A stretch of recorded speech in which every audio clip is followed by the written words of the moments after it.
जय हिंद दोस्तों, शिक्षा लोक के इस लर्निंग प्लेटफॉर्म पे आप लोगों का स्वागत है।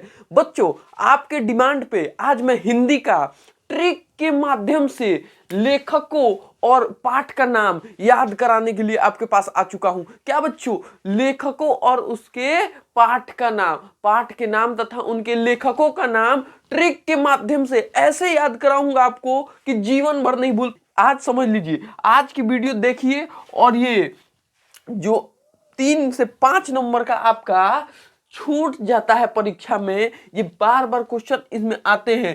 इन्हीं में से कोई आएगा, पूछ देगा नागरी लिपि के लेखक कौन थे, पूछ देगा श्रम विभाजन एवं जाति प्रथा के लेखक कौन थे, और आप चकमका जाइएगा कि कहां पूछ दिया यार। उस समय आपको दिमाग में नहीं आएगा, लेकिन मेरा बताया हुआ ट्रिक दिमाग में रहा तो आप याद कर लीजिएगा और उस समय पट से दिमाग में आएगा, अरे सर बताए थे ऐसे ही होगा, और सही लगा के आइएगा।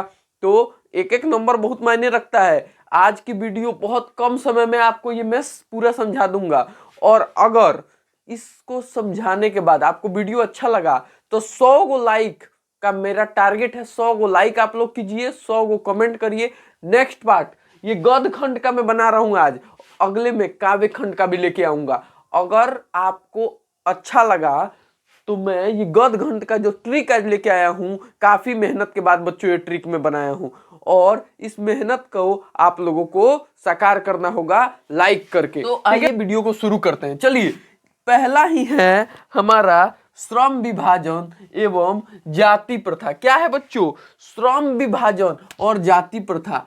श्रम विभाजन और जाति प्रथा हम लोगों का पहला ही चैप्टर है बच्चों। तो इसको हम लोग कैसे याद करेंगे? श्रम विभाजन और जाति प्रथा याद करिए। श्रम विभाजन जब हो रहा था, कामों का बंटवारा हो रहा था, जाति प्रथा के बारे में बात हो रही थी, तो सबसे पहले कौन कूद के आते हैं? भीमराव अंबेडकर जी। हाँ, हमारा जाति का ऐसे कर दोगे तुम? तो श्रम विभाजन। और दूसरा ट्रिक आप जान लीजिए, श्रमिक अधिक कहाँ मिलते हैं, कौन से जाति में? तो दलित में मिलते हैं, और भीमराव अंबेडकर दलित जाति के हैं।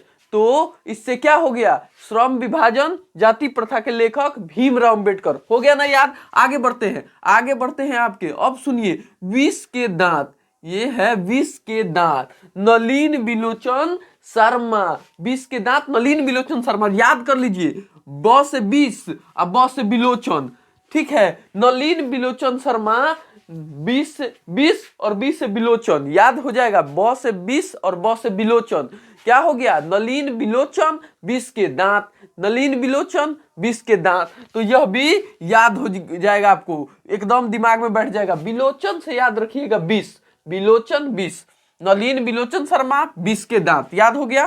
तीसरा चैप्टर हम लोग का आता है भारत से हम क्या क्या सीखते हैं। यह मैक्स मुलर ने लिखा है। किसने लिखा है बच्चों? मैक्स मुलर ने। भारत से हम लोग क्या क्या सीखते हैं, तो ये देखिए, भारत से हम लोग, ये मैक्स पकड़ लीजिए, मैक्सिमम चीज है। कौन से सीखे हैं? मूल। हम लोगों ने भारत के मूल बातों को मैक्सिमम सीखा है। भारत की कौन सी बातें क्या सीखा है? मैक्सिमम बातों को हम लोगों ने भारत से क्या सीखा है? मैक्सिमम सीखा है। क्या सीखा है? मैक्सिमम। तो भारत से क्या सीखा? मैक्सिमम सीखा। तो मैक्सिमम मतलब क्या होता है? अधिक सीखा, अत्यधिक सीखा। तो मैक्सिमम से मैक्स मुलर हो जाएगा आपका, याद रखिएगा। भारत से हम क्या सीखे? तो मैक्स मुलर, याद रहना चाहिए, दिमाग में रहना चाहिए, कहीं नहीं जाना चाहिए। अब सुन लीजिए, नाखून क्यों बढ़ते हैं? हजारी प्रसाद द्विवेदी, हजारी प्रसाद द्विवेदी। नाखून क्यों बढ़ते हैं? तो अब बताइए, नाखून क्यों बढ़ते हैं? 1000 बार बताए हैं, 10,000 बार बताए हैं, हजारों बार आपको बताए हैं ना कि नाखून क्यों बढ़ते हैं। नाखून हजारों वर्षों से बढ़ते हैं।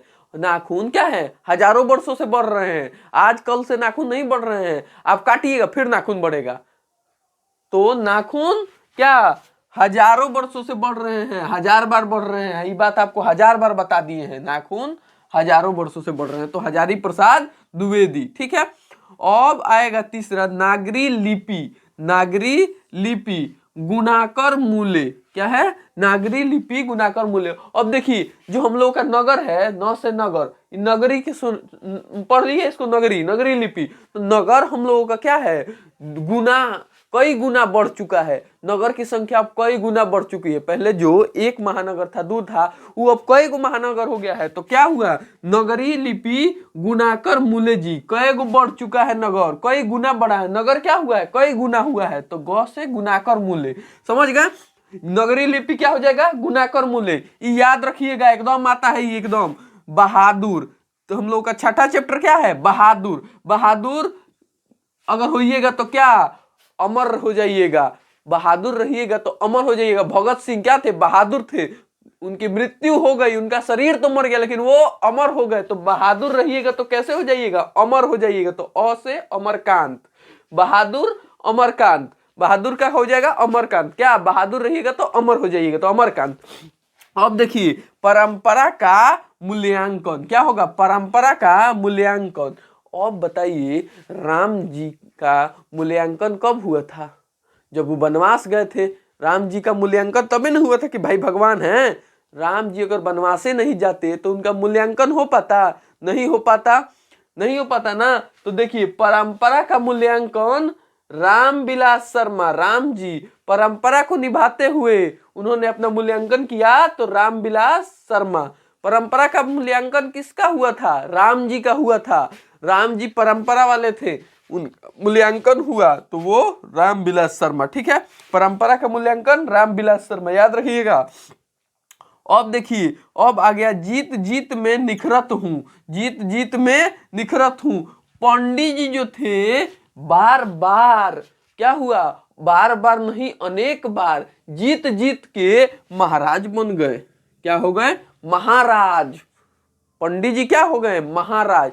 तो जीत जीत के निखर गए और पंडित बिरजू महाराज कहलाए। क्या हो गए, पंडित जी जो थे वो जीत जीत के निखर गए और महाराज बन गए। क्या हो गए, महाराज बन गइलन, जीत जीत के निखर के महाराज बन गइलन। पंडित जी का भइलन, जीत जीत के निखर के महाराज बन गइलन। तो जीत जीत में निखरत हूं, पंडित बिरजू महाराज। अब देखिए, अवयव, अवयव जो हमारा 9वां चैप्टर है, अ से अवयव, अ से अशोक, दूसरा अ से इसमें कोई दिखेगा नहीं। अमरकांत तो जानते हैं, बहादुर जो होते हैं अमर हो जाते हैं, तो उसको छोड़ दीजिए। दूसरा अ से अवयव, अ से अशोक वाजपेयी। ठीक है, अशोक वाजपेयी, अवयव से याद रखिएगा, अ से अवयव और अ से अशोक वाजपेयी। ठीक है, अब आया 10वां हम लोग का चैप्टर, मछली। मछली बिना खाए शुक्ला जी परेशान हो गए। क्या हो गए, मछली को बिना खाए, कौन, शुक्ल जी। मछली को बिना खाए शुक्ल जी हो गए परेशान। कौन हो गए, शुक्ल जी। कौन शुक्ल जी, विनोद कुमार शुक्ल जी। और मछली को बिना खाए विनोद कुमार शुक्ल जी परेशान हो गए। हो गए कि नहीं हो गए, तो मछली का क्या होगा, विनोद कुमार शुक्ल, मछली विनोद कुमार शुक्ल। अब आइए, नौबत खाने में इबादत। नौबत आया ही नहीं कि इबादत करे, कौन, यतीन्द्र मिश्रा। नौबत खाने में इबादत करने कौन नहीं आए, यतीन्द्र मिश्रा। कैसे कि पंडित जी थे। मिश्रा जी कौन होते हैं, मिश्रा जी पंडित जी होते हैं ना। तो नौबत खाने में इबादत करने पंडित जी नहीं आए, कैसे कि वहां तो मौलवी आता है। तो पंडित जी नौबत खाने में इबादत से याद रखिएगा, कौन, मिश्रा जी नहीं आए, मिश्रा जी नहीं आए। यतीन्द्र मिश्रा नौबत खाने में इबादत, याद रखिएगा, नहीं आए हैं। ट्रिक है बच्चों, याद रखना पड़ेगा, कोई उपाय नहीं है, इसको याद करने का कोई उपाय नहीं है। जो बता रहा हूं ऐसे ही करना पड़ेगा याद। बहुत सारी वीडियो मिल जाएगी, लेकिन यह अनोखा है, सबसे अलग दे रहा हूं, तो समझिए। ठीक है, अब समझिए, नौबत खाने में इबादत, यतीन्द्र मिश्रा। मिश्रा जी क्या हुए, इबादत करने नहीं गए। अब देखिए, शिक्षा और संस्कृति एकदम आसान है याद करना। शिक्षा और संस्कृति, कौन शिक्षा की बातें करता है, संस्कृति की बातें करता है, कौन, महात्मा करते हैं ना जी। शिक्षा संस्कृति की बात महात्मा को छोड़ के कोई करेगा, किसको फर्क पड़ता है। तुम गाना सुनो, लौंडियाबाजी करो, लाल पियर करो, ऑर्केस्ट्रा देखो, उससे किसी को फर्क पड़ता है। लेकिन महात्मा जो होगा आपको क्या बोलेगा, शिक्षा देगा कि नहीं बच्चा ये सब नहीं करना चाहिए, गलत बात है। तो शिक्षा और संस्कृति कौन देगा, महात्मा। शिक्षा और संस्कृति कौन सिखाएगा, महात्मा। तो महात्मा गांधी हो जाएगा। ठीक है, आपको ये वीडियो कैसा लगा, अच्छा लगा हो तो एक लाइक कर दीजिएगा, एक प्यारा सा कमेंट कर दीजिएगा, कमेंट कर दीजिएगा और चैनल पर नए हैं तो सब्सक्राइब करिए। ऐसे ही ट्रिक वाली वीडियो लाते रहेंगे और आपको पढ़ाते रहेंगे। तब तक के लिए जय हिंद, वंदे मातरम।